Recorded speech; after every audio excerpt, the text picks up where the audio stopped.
Olá, professor e alunos! Hoje nós vamos falar sobre as nulidades no processo penal e o que se deve saber sobre elas. Bom, no processo penal, muitas vezes nos deparamos diante de situações nas quais ocorre a violação da norma processual. Mas há defeitos processuais que são mais graves que os outros. Na doutrina e na jurisprudência, prevalece que esses defeitos do processo penal eles se dividem em meras irregularidades, em atos inexistentes e nulidades, sejam essas nulidades absolutas ou relativas. O seminário de hoje vai falar justamente sobre as nulidades e os seus dois tipos, as sanáveis, que são as relativas, e as insanáveis, que são as absolutas.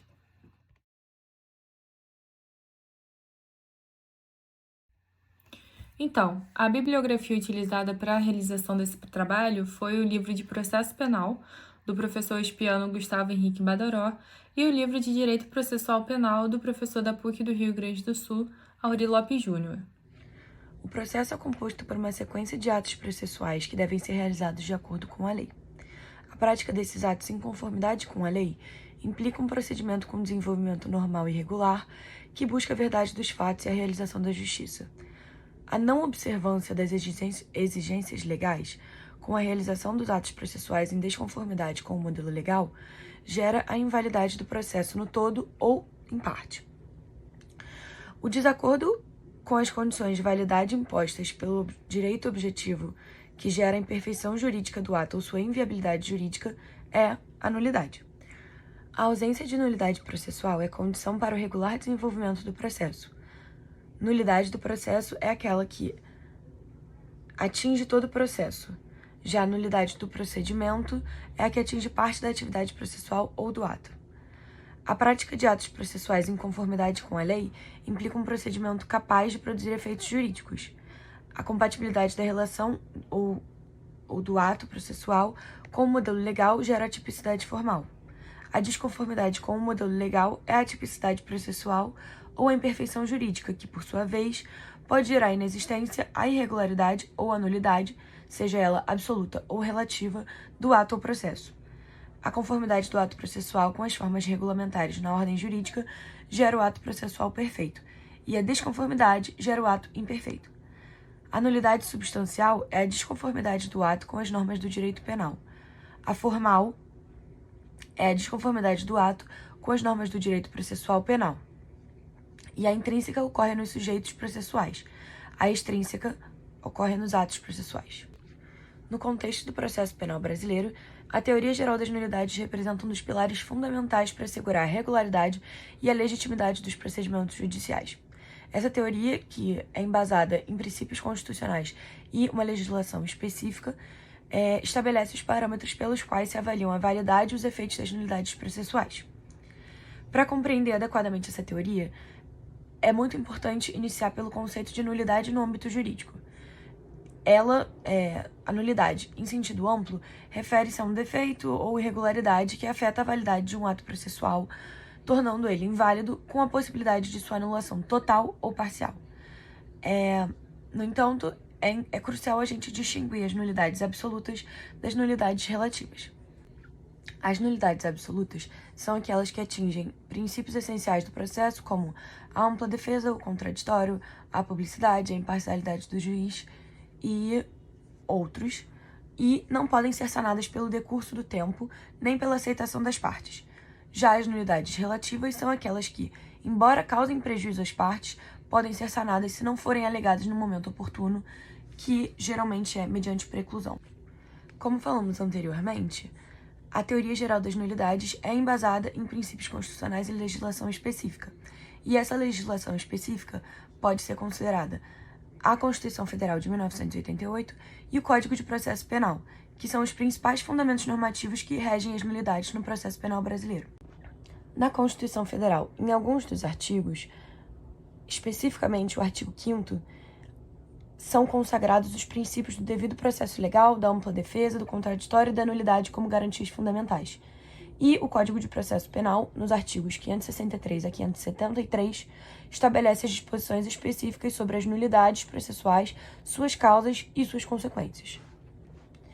A aplicação da teoria geral das nulidades demanda uma análise criteriosa de cada caso concreto, levando em consideração alguns aspectos. o princípio da legalidade, a gravidade da irregularidade, o prejuízo efetivo, o momento de alegação e as consequências da nulidade. O princípio da legalidade implica que todas as nulidades devem estar expressamente previstas em lei e não se reconhecem nulidades implícitas. A gravidade da irregularidade considera que nem toda irregularidade processual enseja a decretação de nulidade. É necessário avaliar a gravidade do vício e seus reflexos sobre a regularidade do processo. Quando falamos do prejuízo efetivo, ele quer dizer que a decretação de nulidade existe a demonstração de prejuízo efetivo às partes. A mera irregularidade formal, sem repercussão sobre o direito de defesa ou a validade da decisão, não mostra nulidade. O momento de alegação trata sobre as nulidades relativas que devem ser alegadas pela parte interessada no momento oportuno, sob pena de preclusão. Já as nulidades absolutas podem ser declaradas de ofício pelo juiz a qualquer tempo. E as consequências da nulidade. Uma vez reconhecida a nulidade, suas consequências podem variar de acordo com a natureza e o estágio do processo, podendo resultar na anulação total ou parcial do ato viciado, na repetição do ato ou na redesignação de audiências, entre outras medidas. O artigo 104 do Código Civil Brasileiro diz que a validade do negócio jurídico requer agente capaz, objeto lícito possível, determinado ou determinável, e forma prescrita ou não defesa em lei.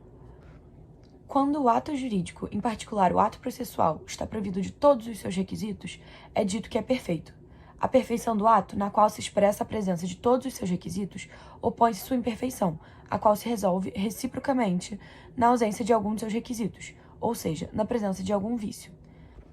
A aplicação da teoria geral das nulidades no processo penal brasileiro requer, por isso tudo, uma análise criteriosa dos princípios constitucionais, da legislação processual e da jurisprudência dos tribunais, visando assegurar a regularidade e a justiça dos procedimentos judiciais, sem desconsiderar a necessidade de eficiência e celeridade na prestação jurisdicional.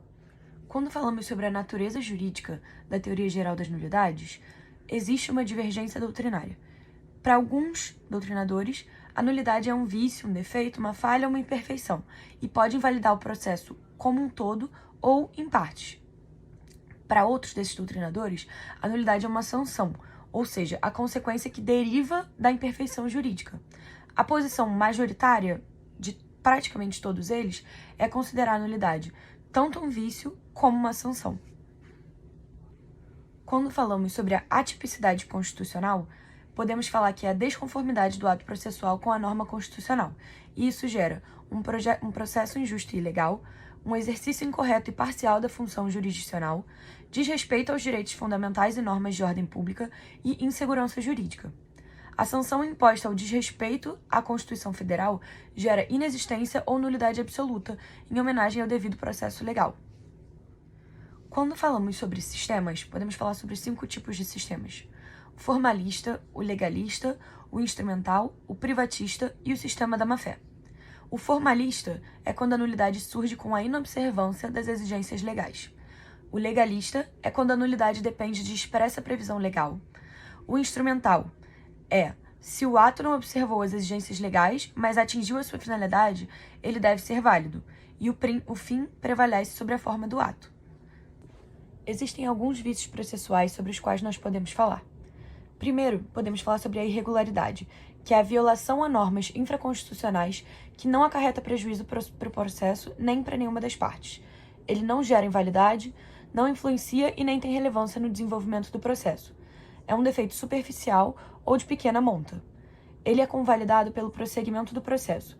Pode gerar sanção para o responsável pelo ato irregular e trata-se do vício que afeta elementos acidentais do ato, não precisa ser declarado e não precisa ser reconhecido pelo juiz, sendo que o seu eventual refazimento ficará a critério dele. Existem alguns vícios processuais sobre os quais nós podemos falar. Primeiro, podemos falar sobre a irregularidade, que é a violação a normas infraconstitucionais que não acarreta prejuízo para o processo nem para nenhuma das partes. Ele não gera invalidade, não influencia e nem tem relevância no desenvolvimento do processo. É um defeito superficial ou de pequena monta. Ele é convalidado pelo prosseguimento do processo. Pode gerar sanção para o responsável pelo ato irregular e trata-se do vício que afeta elementos acidentais do ato, não precisa ser declarado e não precisa ser reconhecido pelo juiz, sendo que o seu eventual refazimento ficará a critério dele. Além disso, podemos falar sobre a nulidade, a anulabilidade e a inexistência. A nulidade pode ser absoluta ou relativa. A nulidade absoluta é a violação a normas constitucionais ou infraconstitucionais garantidoras de interesse público, considerada vício grave e manifesto. Ela depende de um reconhecimento judicial, de uma declaração, algo do tipo, e o prejuízo é presumido. Deve ser reconhecida de ofício, não admite convalidação e pode ser declarada a qualquer tempo, e nela não ocorre preclusão. Já na nulidade relativa, é a violação a normas infraconstitucionais garantidoras de interesse das partes, ou seja, depende de reconhecimento judicial, de uma decretação, o prejuízo deve ser demonstrado, deve ser arguida em momento oportuno, sob pena de preclusão, e admite-se convalidação, ou seja, ela precisa ser trazida à tona em um momento oportuno trazido pelo juiz. A anulabilidade, por sua vez, é a violação a normas legais, não pode ser reconhecida de ofício e esse ato gera efeitos até que ocorra a anulação. A inexistência ocorre quando existe uma ofensa aguda à lei, sem cumprir o mínimo necessário para o preenchimento das formalidades legais. É vício gravíssimo que pode gerar prejuízo enquanto não percebido ou reconhecido. O ato não precisa ser declarado nulo ou inválido, não admite convalidação, não depende de reconhecimento judicial e o prejuízo é presumido, porque há violação a elementos constitutivos essenciais do ato. É quando existe a ausência do elemento essencial. É um não-ato. É um ato que possui existência material, mas não tem significado jurídico, devendo ser desconsiderado. É um vício que pode ser reconhecido a qualquer tempo e de ofício. Achamos interessante trazer aqui alguns exemplos de nulidades no processo penal. No procedimento criminal, por exemplo, a gente pode citar falta de intimação do defensor, falta de afixação do edital de citação no átrio do fórum e inobservância da competência por prevenção, como algumas das ideias de nulidades em procedimento criminal. Nos recursos criminais, como nulidades, nós podemos citar alguns: habeas corpus substitutivo do recurso ordinário, ausência do juízo de retratação quando exigido por lei e supressão de instância. São algumas das muitos exemplos que podem ser dados em relação às nulidades em recursos criminais. Para que ocorra o reconhecimento da nulidade, a gente pode citar algumas manobras que podem ser feitas para reconhecer essa nulidade. A primeira é o habeas corpus, que pode ser utilizado para pedir a nulidade do processo no todo ou em parte, desde que a ilegalidade ou abuso atinja de forma direta ou indireta a liberdade ambulatória. A gente pode falar também do mandado de segurança, que pode ser usado para o reconhecimento da nulidade, desde que exista ação ou omissão da autoridade coatora, condução da autoridade coatora seja legal ou abusiva, ocorra lesão ou ameaça de lesão, haja direito líquido e certo. Essas são as necessidades para o mandado de segurança poder ser utilizado. Além disso, podemos falar sobre a revisão criminal, que pode ser utilizada para anular o processo, já que se for julgada procedente. O artigo 626 do Código de Processo Penal permite que o tribunal anule o processo. E, por último, existe a sentença. Antes de o juiz singular analisar a pretensão do juízo, ele deve resolver as preliminares, ou seja, as questões ligadas à regularidade formal, tendo em vista a ideia de que a realização da justiça deve prevalecer sobre o excessivo formalismo. Bom, a gente achou interessante também falar um pouco sobre o princípio das nulidades. Conforme já falamos anteriormente, não existe uma codificação ou uma legislação específica sobre o princípio das nulidades, mesmo eles sendo baseados na Constituição e no Código de Processo Penal. O que a gente vê no sistema, nos julgamentos, nessa esfera, é que existem várias correntes doutrinárias que, juntas, ou pegando aspectos um pouco de cada uma, entendem e definem esses princípios. A declaração da nulidade, como um todo, fica condicionada a muitos requisitos e depende do entendimento do juiz na ocasião do julgamento do caso concreto. E segundo Fernando Capês, ele descreve as características básicas da nulidade relativa como sendo a formalidade estabelecida em ordenamento infraconstitucional, a finalidade de resguardar um direito da parte, o interesse predominante das partes, a possibilidade de ocorrência de prejuízo, a necessidade de provar a ocorrência do efetivo prejuízo, já que esse pode ou não ocorrer, a necessidade de arguição oportuno tempore, sob pena de preclusão, e a necessidade de pronunciamento judicial para o reconhecimento dessa espécie de eiva. Dentro do princípio das nulidades, a gente pode listar alguns dos princípios que são abordados. O primeiro deles é o princípio do prejuízo ou transigência, que diz que não há nulidade sem prejuízo de quem a alega. No Código de Processo Penal brasileiro, o artigo 563 prevê que nenhum ato será declarado nulo se da nulidade não resultar prejuízo para a acusação ou para a defesa. Ou seja, o magistrado somente vai vislumbrar a nulidade quando essa for prejudicial a uma das partes. O segundo princípio a ser mencionado é o princípio do interesse, que diz que não há nulidade a quem deu a causa para a concorrência. O princípio alude à inexistência do direito de arguir nulidade pela parte que, de má-fé, deu causa para o vício. Esse princípio tem fundamento no texto do artigo 565 do Código Penal brasileiro, que diz: nenhuma das partes poderá arguir nulidade a que haja dado causa ou para que tenha concorrido ou referente à formalidade cuja observância só a parte contrária interesse. Ou seja, o segundo princípio quer amparar a parte adversa e proteger ela de uma ação de má-fé ou de maldade da outra parte que fez uso de lacunas, meios ilícitos, ou deixa de praticar algum ato a fim de posteriormente anular total ou parcialmente o processo, postergando seu andamento a fim de adiar sua eficácia. O terceiro princípio diz que não há nulidade alegada que só interesse a parte adversa. O quarto princípio é o princípio da convalidação, que diz que não há nulidade acerca de ato irrelevante ao andamento e desfecho da causa. Esse princípio pode ser encontrado no artigo 566 do Código de Processo Penal, já que, segundo o texto desse artigo, se algum vício encontrado não tiver influência na apuração da verdade real, esse ato não será, de forma alguma, nulo. O quinto princípio a ser tratado é o princípio da causalidade, que diz que a nulidade processual pode desencadear a dos consequentes, ou seja, são atos que, quando anulados, causarão o mesmo efeito em outros que dependem dele ou que podem ter ele como base, como exemplo. Ele pode ser subdividido em duas formas: as nulidades originárias e as nulidades derivadas. As nulidades originárias tratam do vício inicialmente reconhecido pelo magistrado e não possuem efeito causal anulando outros atos. Já a nulidade derivada seria reconhecida em um momento após o final do processo, acarretando uma nulidade abrangente a todos que dependerem dele. O último princípio a ser mencionado é o princípio da conservação dos atos processuais, que diz que, mesmo nulo, o ato pode ser aproveitado.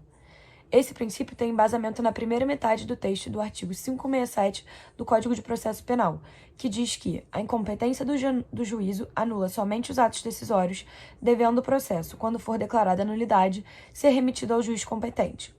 Esse princípio acaba não sendo muito abordado pela gama de doutrinadores bem populares do Brasil, já que ele é relativamente óbvio e está subentendido no princípio da causalidade e convalidação. Então, vamos às nulidades sanáveis.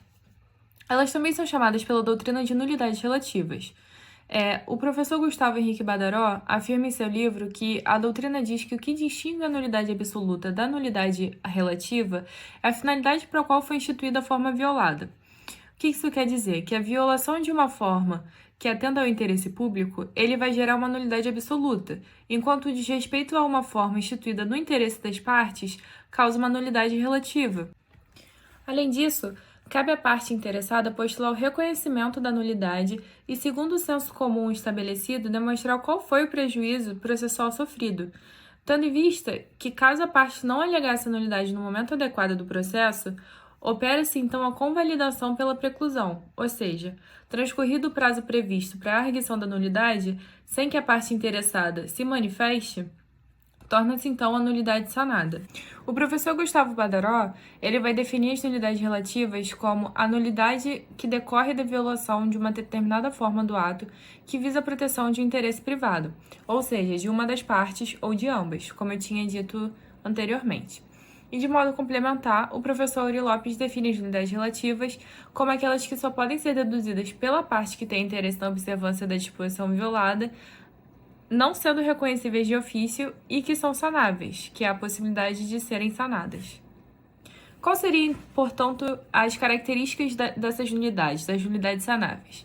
A nulidade sanável é aquela que viola uma norma que tutela o interesse essencialmente da parte, ou seja, o interesse privado. Ela não pode ser conhecida de ofício, depende da postulação da parte interessada. Não pode ser decretada de ofício pelo juiz, depende apenas da provocação da parte que foi prejudicada no processo. Ela convalida com a preclusão e a parte deve demonstrar qual foi o prejuízo sofrido.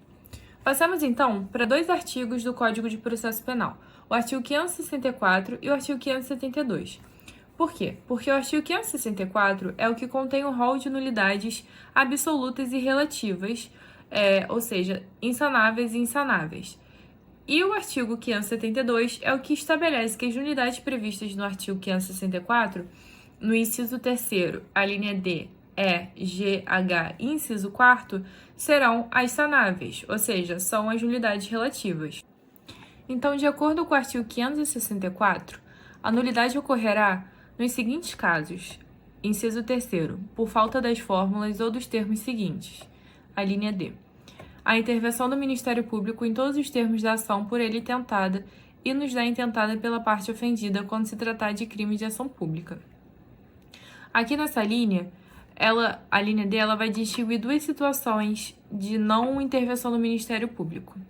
Tem-se na primeira situação, na ação penal pública, e na segunda, na ação penal de iniciativa privada, que seria subsidiária da pública, quando ele diz aqui ação intentada pela parte ofendida, quando se tratar de crime de ação pública. Então, você tem no primeiro caso a nulidade absoluta e no segundo caso a nulidade relativa. A não intervenção do Ministério Público na ação privada subsidiária da ação pública, ela gera nulidade relativa, que é passível de ser sanada se não alegada no prazo legal, como diz o artigo 572, inciso 1º. A linha E vai falar na hipótese de nulidade no caso da falta da citação do réu para ver-se processar o seu interrogatório quando presente e os prazos concedidos à acusação e à defesa. A linha E ela é composta por 3 partes. A primeira é a citação do réu para ver-se processar. A segunda é o seu interrogatório quando presente e a terceira os prazos concedidos à acusação e à defesa. O artigo 572, inciso 1º, ao prever a sanatória da nulidade do artigo 564, inciso 3º, a linha E, ele refere-se, portanto, ao interrogatório. Na sistemática do Código de Processo Penal, a falta de interrogatório geraria apenas nulidade relativa, como se depreende o artigo 572, inciso 1º. No entanto, por implicar uma violação de uma garantia constitucional da ampla defesa, resultando na ausência de autodefesa, a não realização do interrogatório ela deve ser considerada como hipótese de nulidade absoluta do processo. A linha G diz que a nulidade ocorrerá no caso da falta da intimação do réu para a sessão de julgamento pelo tribunal do júri, quando a lei não permitiu o julgamento à revelia. O Código de Processo Penal, em sua redação original, ele não permitia a realização da sessão do julgamento do tribunal do júri por crime inafiançável sem que o acusado estivesse presente, nos termos da redação originária do artigo 451, caput inciso 1º. Justamente por isso que a sua intimação para a sessão de julgamento era imprescindível e, na sua ausência, o julgamento ele era nulo. No entanto, com a reforma do Código do Processo Penal em 2008, tanto no caso de acusado solto quanto no caso de acusado preso, independentemente do crime ser afiançável ou não, será possível a realização do julgamento sem a presença desse acusado. No caso de acusado solto que tenha sido regularmente intimado, o seu não comparecimento não impede a realização da sessão de julgamento. Artigo 557, caput do Código do Processo Penal. Já no caso de acusado preso, somente se houve requerimento deste e de seu defensor é que será possível a realização do julgamento sem a sua presença em plenário. Artigo 557 também, inciso 2º. De qualquer forma, em ambos os casos do acusado comparecer ou não ao julgamento, a intimação da realização da sessão de julgamento, como garantia condicional do contraditório, ela é obrigatória e a sua ausência é a causa de nulidade da sessão de julgamento.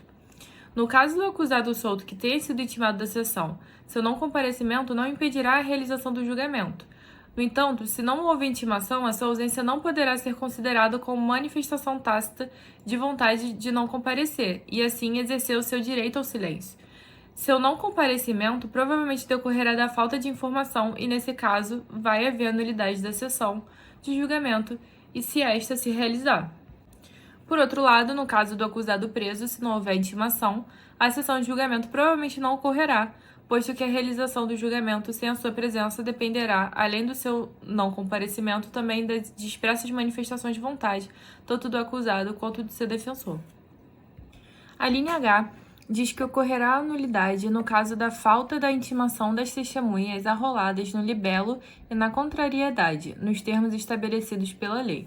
Tendo em vista mais uma vez a reforma do Código de Processo Penal de 2008, esse dispositivo, a linha H, ele deve ser adaptado ao novo procedimento do júri, porque não há mais libelo e contrariedade ao libelo. No atual procedimento, após a decisão da pronúncia, as partes serão intimadas para requerer diligências e arrolar testemunhas nos termos do novo artigo 422 do Código de Processo Penal. Assim sendo, se as testemunhas arroladas pelas partes cujas oitivas forem deferidas pelo juiz não forem intimadas, haverá nulidade do processo. O inciso 4 do artigo 564 diz que haverá nulidade no caso de omissão de formalidade que constitua elemento essencial do ato. É necessário aqui distinguir a situação do inciso 3º para a situação do inciso 4º, porque no inciso 3º haverá nulidade do processo se o ato previsto em uma das alíneas não existir. Por exemplo, não foi proferida a sentença, não houve citação. Já no inciso 4º, o ato existe, embora não tenha sido praticado com observância das formas essenciais previstas em lei. Bom, dando prosseguimento aqui no estudo do caso, eu vou tratar agora a respeito das nulidades insanáveis. Tentar passar aqui a respeito sobre o conceito das nulidades insanáveis dentro do processo penal brasileiro, identificando quais são as principais e analisar a fundamentação legal e prática dentro do processo penal brasileiro. Um conceito retirado do livro do professor Gustavo Badaró diz que as nulidades insanáveis são aquelas que decorrem da violação de uma determinada forma do ato que visava a proteção de interesse processual de ordem pública. Então, a partir desse trecho, a gente já pode fazer a diferenciação a respeito das nulidades sanáveis, como foi visto anteriormente com a colega, que nas nulidades sanáveis a gente visa proteger o interesse privado da parte. Já nas nulidades insanáveis, essas nulidades elas são insanáveis porque elas visam a proteger o interesse processual da ordem pública. E as nulidades insanáveis, diferente das nulidades sanáveis que estão ligadas a normas infraconstitucionais, as nulidades insanáveis estão ligadas a normas constitucionais e a tratados internacionais que visam sobre direitos humanos. E na Constituição, a gente tem alguns princípios norteadores que precisam ser assegurados no devido processo legal, como, por exemplo, o princípio do contraditório e da ampla defesa. Caso esse princípio princípio do contraditório e da ampla defesa não seja respeitado durante o devido processo legal, essas nulidades não podem ser corrigidas, ou seja, elas não podem ser sanadas nem pelo tempo, nem por decisão judicial, a ponto de que elas são tão graves que elas anulam o processo em qualquer fase ou instância que esteja o processo.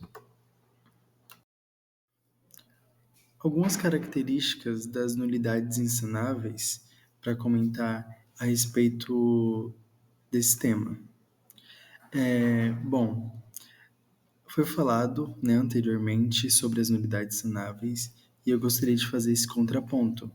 Se nas nulidades insanáveis existe preclusão temporal ou preclusão por conta de lógica, o momento em que se pode alegar a nulidade insanável, porque, como foi visto, a nulidade sanável existe um tempo devido que se pode alegar essa nulidade. Caso se perca esse tempo, não é possível alegar posteriormente, Mas como eu disse anteriormente, as nulidades insanáveis elas são tão graves que elas ferem o texto constitucional ou algum tratado internacional de direitos humanos que o Brasil é signatário, a ponto de que ela não está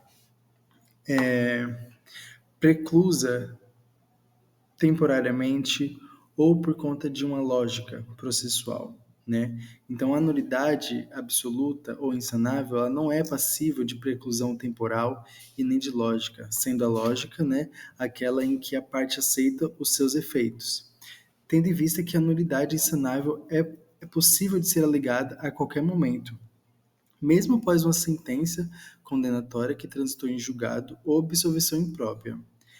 Aí, excetuando, obviamente, o caso de absolvição própria, em que não é possível alegar a nulidade insanável, tendo em vista não ser possível a revisão criminal em prol da sociedade. E uma outra característica é se ela pode ser reconhecida de ofício. Então, caso não seja a parte, qualquer uma das partes, não aleguem, né, nos autos do processo que existe uma nulidade ali e se o juiz reconhecer por si próprio, se ele pode dar essa movimentação e reconhecer a nulidade insanável de ofício. Pode, diferentemente da nulidade sanável, que ela só pode ser reconhecida caso haja a alegação por parte das partes, né? E se caso seja alegado a nulidade insanável por uma das partes, geralmente, né, é alegada pela parte ré, se é necessário alegar prejuízo. Não, porque a nulidade insanável, ela já é, o prejuízo já é presumido, né? Ela é tão grave que geralmente ela vai em confronto com alguma norma constitucional ou com tratado de direitos humanos que não que não segue o devido processo legal e o princípio do contraditório e da ampla defesa, que o ônus da prova é invertido de acordo com o artigo 156 do Código de Processo Penal. Então, cabe à parte contrária a que alegou a nulidade insanável provar nos autos que aquela nulidade não deve ser reconhecida. Bom, agora falando especificamente sobre alguns exemplos de tipos de nulidades insanáveis, no artigo 564 do Código de Processo Penal, nos seus incisos 1º e 3º, eu escolhi para a gente falar um pouco e exemplificar. Então, no caput do artigo diz: a nulidade ocorrerá nos seguintes casos. Inciso 1º, por incompetência, suspeição ou suborno do juiz. Em relação à incompetência, se a gente pensar em um caso que deveria ser julgado pela justiça militar, por exemplo, mas ele foi julgado pela justiça comum, aqui pode ser alegado, a qualquer momento do processo, a nulidade insanável ou absoluta, né? Tendo em vista que viola o princípio do juiz natural. Então, a competência não é da justiça comum, seja ela para um civil, né, que comete um crime militar, ou para um militar que deve ser julgado na justiça militar. Sobre a suspeição, se a gente olhar no artigo 254 do Código do CPP, nos mostra as possibilidades de que se pode entender o juízo enquanto suspeito, podendo ser, por exemplo, de acordo com o inciso 1 do 254, se for amigo íntimo ou inimigo capital de qualquer uma das partes. Inciso 2º, se ele, seu cônjuge ou ascendente ou descendente estiver respondendo a processo por fato análogo sobre cujo caráter criminoso haja controvérsia. Então, nesses casos e em outros que o artigo 254 nos mostra, o juiz ele se torna suspeito, né, a ponto de ele, caso ele não faça esse levantamento no início do processo, ou por ele não saber, ou por má-fé mesmo, isso pode ser alegado a qualquer momento do processo, seja na fase de conhecimento, seja na fase de execução, seja na fase ou mesmo na fase recursal do processo, o que torna o juiz suspeito, o que torna todo o processo inválido, né? E em relação ao inciso terceiro, né, na falta de nomeação de defensor.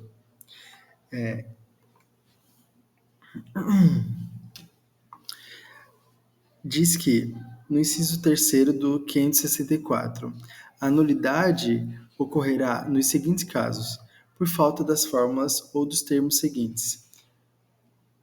C. A nomeação de defensor ao réu presente que o não tiver ou ao ausente e de curador ao menor de 21 anos. No que nos interessa aqui é só a parte de a nomeação de defensor ao réu presente. Sendo que esse texto é complementado pela súmula 523 do STF, que diz: no processo penal, a falta da defesa constitui nulidade absoluta, mas a sua deficiência só o anulará se houver prova de prejuízo para o réu, o que caracteriza a falta de defesa técnica, que entra no princípio do contraditório e da ampla defesa.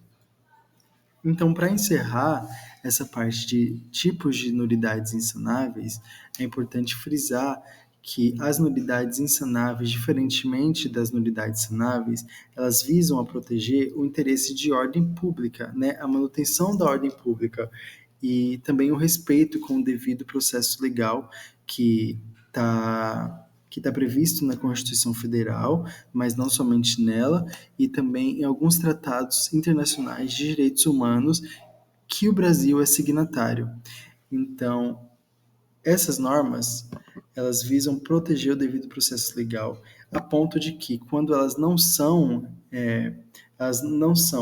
vistas e respeitadas ao decorrer do processo, seja ela em qualquer fase que for, tanto na fase de conhecimento, tanto na fase recursal, tanto na fase de execução, quanto na fase posterior, que seria do trânsito em julgado, ela pode ser revista a partir de um alegamento de nulidade insanável, podendo ser alegada a qualquer momento do processo.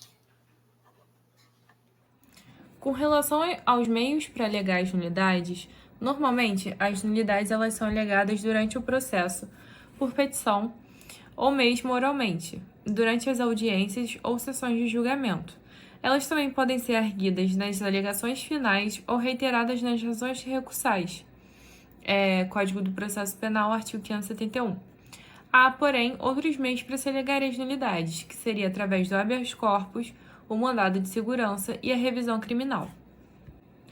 Embora as nulidades elas possam ser alegadas assim que praticadas, quando se trata de nulidade relativa, ou seja, a nulidade sanável, ela deve ser erguida até as alegações finais, sob pena de serem consideradas sanadas. Já as nulidades absolutas, elas podem ser alegadas a qualquer tempo, não se sujeitando à sanatória por não ter sido alegada. A alegação de nulidade através de recursos é o segundo meio adequado para se alegar a ocorrência de uma nulidade.